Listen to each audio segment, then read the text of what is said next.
Dad kicked me out for my golden child half-brother. Now they beg me to lie so they won't go to jail. I turned 18 about 4 months ago, and 6 months back, my father kicked me out. Why? Because my half-brother Derek, who is 24, decided he was moving back home.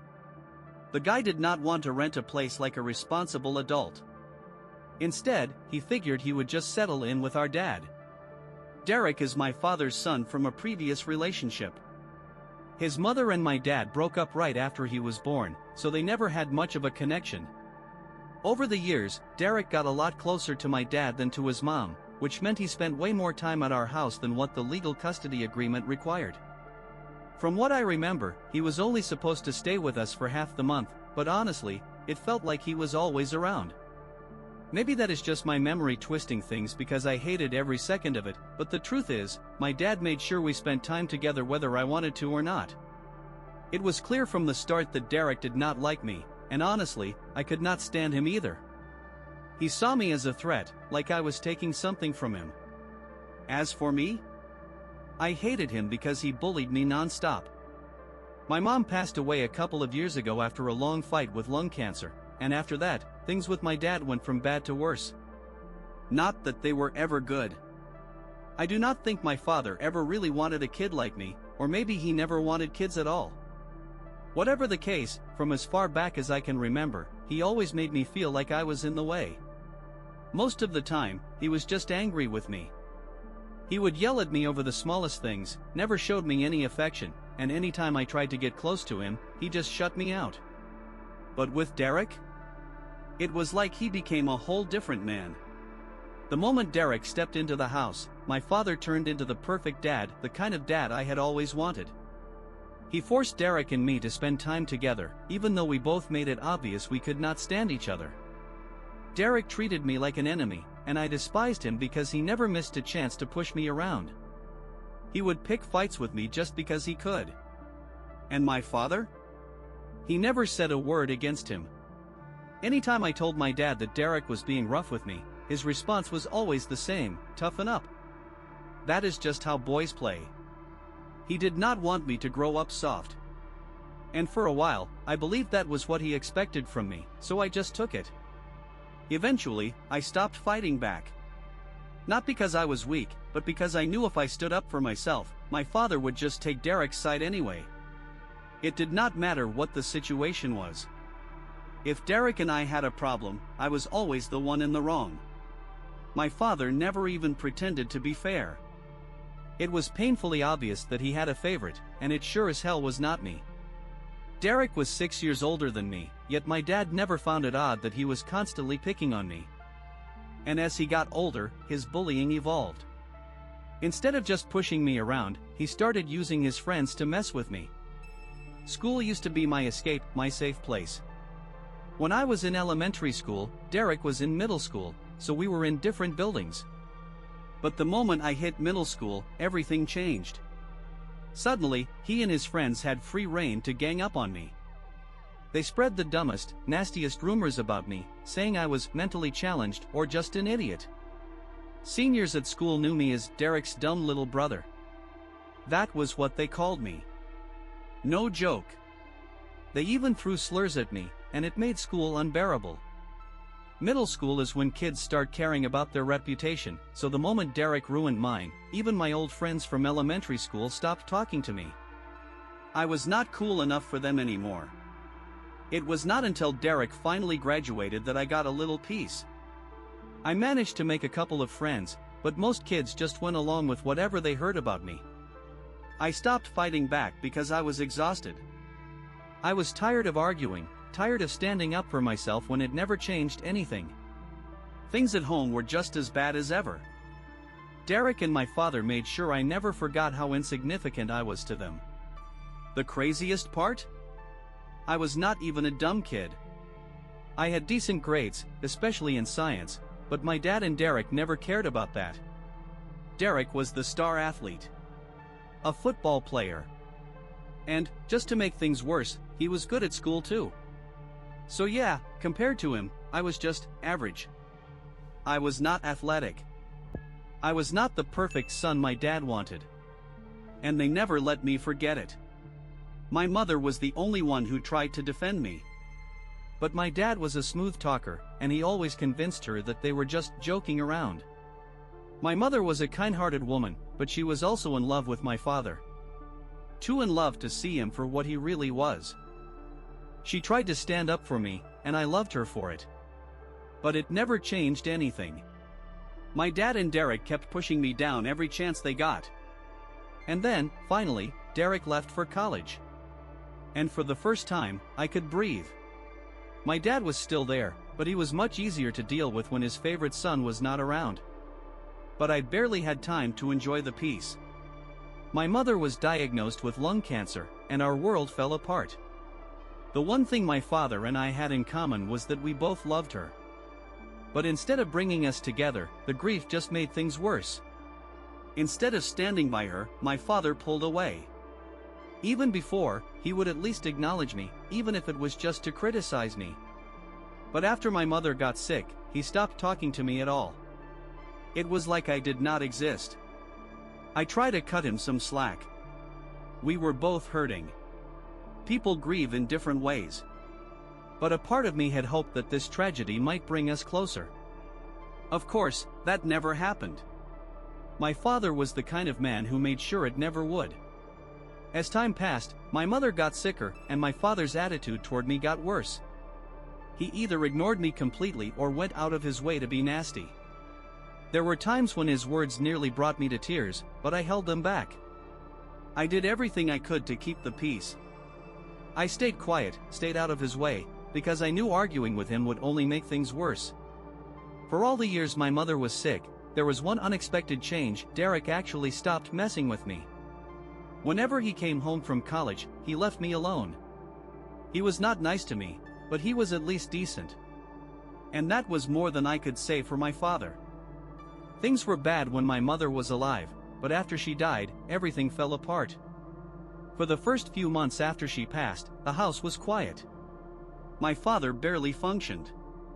He went to work, ate his meals, and that was it. Meanwhile, I took care of everything. I even worried about him. I called my grandparents to tell them I thought he might be depressed, but they brushed me off. Either they did not care enough to check on their son, or they just did not like me. Maybe both. Eventually, my father snapped out of it. But instead of becoming a better man, he went back to drinking and making my life miserable. He expected me to handle all the housework. I was still going to school, but that did not matter to him. Everything my mother used to do now fell on me. I could not even complain. If I tried, my father would just remind me that I was not paying rent, so I owed him. It was humiliating. But I had nowhere else to go. So I kept my head down and took it. The only thing keeping me going was the thought of college, of finally escaping him for good. But in the end, I did not get the choice. Because 6 months ago, he kicked me out anyway. After my mom passed, I could have packed up and moved in with her parents, but they lived way too far, and I still had a whole year of high school left. It just was not an option at the time. But a couple of months ago, my dad decided that his golden boy was coming back home, and that meant I had to go. He did not care where I ended up, just that I was out of his way. So I had no choice but to move in with my grandparents. Derek had been gone for years. He left for college, got his degree, and stayed in that town with his girlfriend because she wanted to build a life there. He only ever came back home for the holidays, and even that was rare. About 2 years ago, he married her after they found out she was pregnant. The timing worked out perfectly for them, so they tied the knot right after graduation. To my surprise, I was invited to the wedding, and for that one day, he left me alone. It was almost like we were normal brothers, almost. My mom was there too, even though she was sick, because, unlike Derek, everybody actually liked her. Derek was never close with his own mother. She was not exactly the nurturing type. By the time he got married, she was already on her 4th husband, and from what I could tell, her whole life revolved around finding a rich man. She worked and made her own money, sure, but it was at the cost of any real relationship with her son. I guess that is why Derek latched onto our dad so hard. He only had one parent who seemed to give a damn about him, and he was not about to share him with me. For 2 years, he lived his perfect little life away from us, but for some reason, 6 months ago, he decided to move back. My dad waited until 2 weeks before Derek was supposed to show up to drop the bomb on me. He was practically gloating when he sat me down and told me I had to pack up and get out. Derek was coming home, and my room was going to be the nursery for his kid. We had 3 bedrooms, so I asked why they could not just use the guest room. Apparently, Derek and his wife were going to take that room, and my space was going to be transformed into the baby's room. My father made it clear that I had no say in the matter. He figured I was old enough to leave anyway, and I was going to be an adult in a few months, so why should he let me stay? It was the most selfish thing I had ever heard. Kicking me out just to make room for Derek and his family? I tried to argue, but there was no reasoning with him. His mind was made up. He gave me 2 weeks to pack up my stuff, and if I was still there after that, he said he would call the cops on me. I know I probably had some legal way to fight it, but at that moment, I was panicking. I did not trust my father, and I knew he was not bluffing. He would have thrown me out with no warning if he felt like it. So I had no choice but to find a place as fast as possible. Eventually, I accepted that my only real option was to move in with my grandparents, even though they lived far from my school. At that point, I only had a couple of weeks of high school left, so I figured I could manage. Within days, I was gone. I did not want to be around when Derek moved back with his wife and kid. My dad barely reacted when I left. He did not even say goodbye. The day I packed up, my grandparents drove over with a truck to pick me up, and they were pissed. They wanted to give my father a piece of their mind, but I told them it was not worth it. 6 months have passed since then. I have been living with my grandparents, and I have not spoken to my dad since the day he kicked me out. I had no plans to reach out either. I was about to start college, everything was already set up, and there was absolutely no reason for me to ever talk to my father or Derek again. But, as luck would have it, they were the ones who came looking for me. A few days ago, they showed up at my grandparents' place. I had no idea why, but they looked desperate. My grandparents let them in, and even though I wanted nothing to do with them, I figured I would hear them out. That is when I found out the real reason Derek came back home. Turns out, he lost his job and could not afford rent anymore. He and his wife had no choice but to move in with my dad. His wife did not mind because she wanted to be a stay-at-home mom and did not want to work until their kid was older. Coming back was the only plan they had. They assumed Derek would find another job quickly, but that did not happen. The job market was tough, and guys with his skill set were a dime a dozen. Nobody was hiring. Somehow, my father pulled some strings and got him a job at the company he worked for. Neither of them was happy about it because the pay was not as good as what Derek used to make, but it was better than nothing. So, they had to suck it up. Then, as if things were not bad enough, Derek got caught stealing from the company. He had been skimming money for a couple of months, and a few weeks ago, it finally came to light. Now, both he and my father were in serious trouble. The company believed they were working together and threatened to sue them if they did not pay back the stolen money immediately. The only reason they had not been sued yet was because the company was run by an old friend of my mom's. Out of respect for her, he was holding off, but that would not last forever. They needed a solution fast. And that is where I came in. My father and Derek had a plan, and they wanted my help. They wanted me to lie and say that they took the money for my college fund. That way, they could frame it as some noble sacrifice instead of fraud. My dad was convinced that if I played along, the CEO would go easy on them and buy them more time to pay the money back. They would still lose their jobs, but at least they would not end up behind bars. I could not believe they had the nerve to ask me for help after everything they had done to me. The moment they explained their little scheme, I said no. I did not even think about it. It was insane, and there was no way I was going to be part of it. Their plan was a joke. It was desperate and stupid, and I wanted nothing to do with it.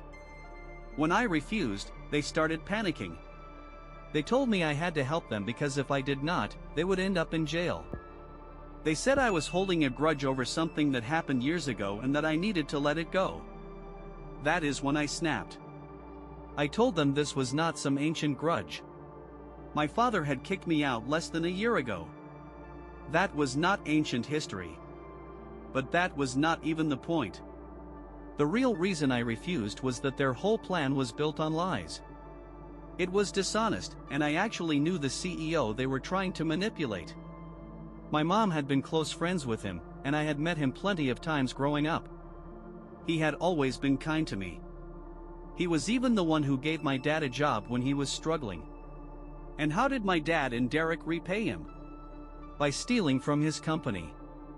Now, they wanted to use me as a shield to cover up their mess.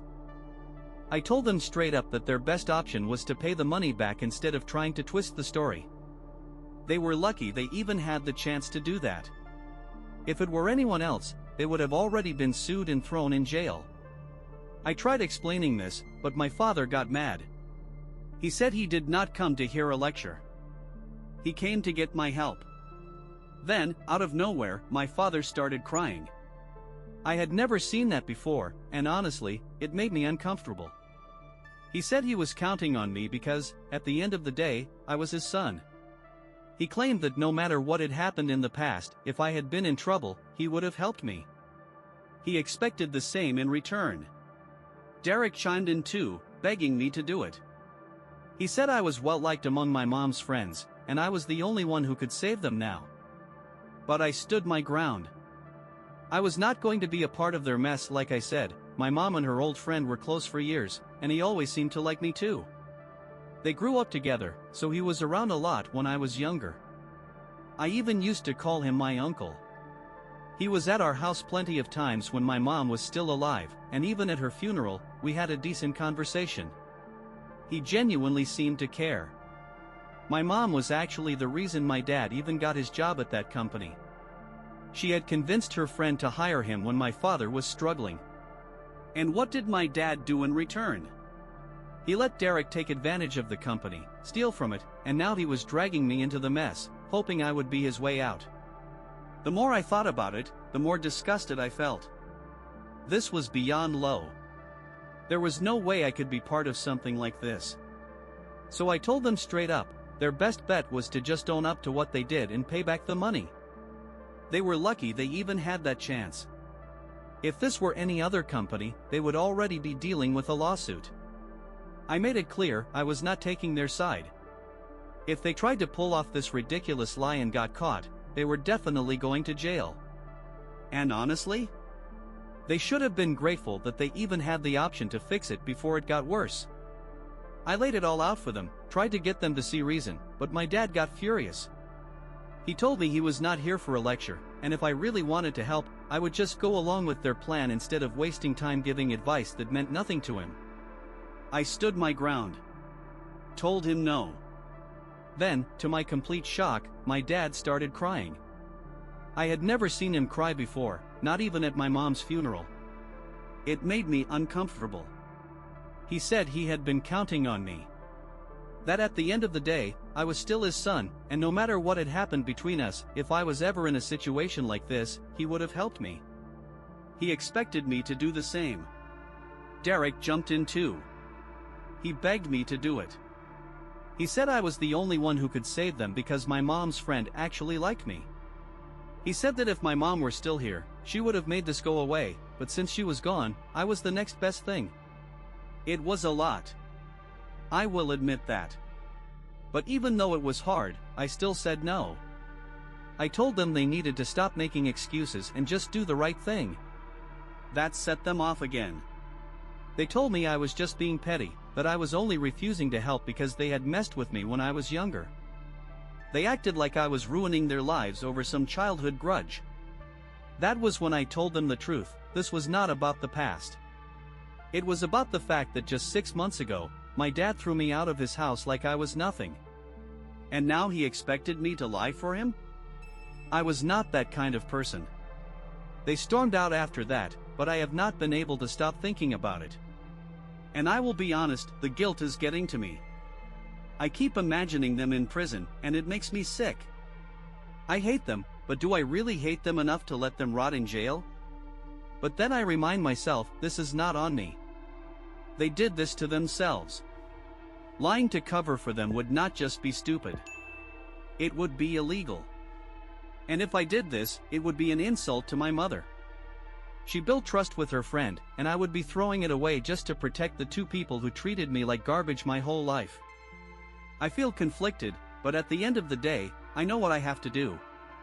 They are running out of time, and if they do not figure out a way to fix this soon, it will not be my problem, it will be the courts. So, am I wrong for refusing to lie and cover up for my father and my half-brother, the same people who bullied me my entire life? Update 1. I have made my decision, and I am sticking to it. I am not helping them. Not only is it morally wrong, but it is illegal, and I am not going to jail for them. If my dad and Derek want to stay out of prison, they need to figure this one out on their own. And honestly, they are lucky they even have that option. They have the chance to fix things, pay back the money, and move on with their lives. Most people in their situation would not be given that choice.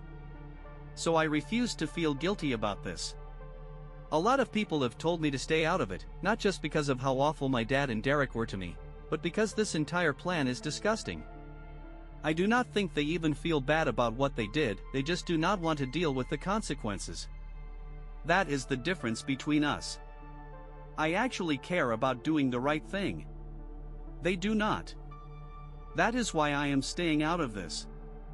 I have already blocked them, but I know they will probably try to reach me using other numbers or social media. I do not care. My grandparents think I am making the right choice, and so do I. They made this mess. They can clean it up. Update 2. I knew my dad would not let it go. It has been 8 days since he last showed up at my grandparents' house, and today, he tried again. He used a different number to call me, and unfortunately, I answered before realizing it was him. As soon as I heard his voice, I hung up. I blocked the number, but not before he managed to send me a text. He told me that he knew I did not want to talk about this anymore, but he and Derek were in deep trouble. Their boss was breathing down their necks, demanding the money back, and they were running out of time. If they did not pay up soon, the lawsuit was happening. I will not lie, it made me feel sick to my stomach. But I texted him back and told him the same thing I told him last time. I am not helping him. If he really wanted to fix things, he needed to start taking responsibility instead of trying to run from the problem. Then I blocked him again. I do not know if he understands where I am coming from. Honestly, I do not care. I just hope, for his sake, that he does the right thing. I really do not want to have a father in prison. Update 3. I have not heard from my dad since I blocked his last number, but my grandparents got an update. They reached out to my mom's old friend, the CEO, to ask what was going on. We had avoided talking to him before because he is a busy man, but at this point, we needed to know. Talking to my dad or Derek was no longer an option. So my grandpa made the call. Turns out, the CEO is still planning on filing a lawsuit. If my father and Derek do not pay back the money in the next couple of months, it is over for them.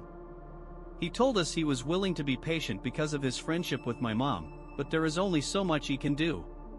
Honestly, I respect that. He is being far more forgiving than most people would be. He even apologized to me and said he was sorry that I was getting dragged into this.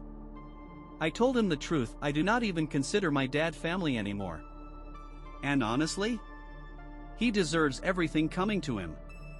I do not know what is going to happen, but I am pretty sure my dad is smart enough to realize he has to pay up.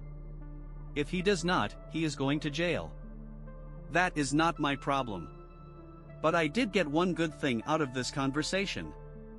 The CEO told me that before my mom passed, she asked him to look out for me. If I ever needed a job or an internship, his door would always be open. Even after she is gone, my mom is still taking care of me. And that means more than anything.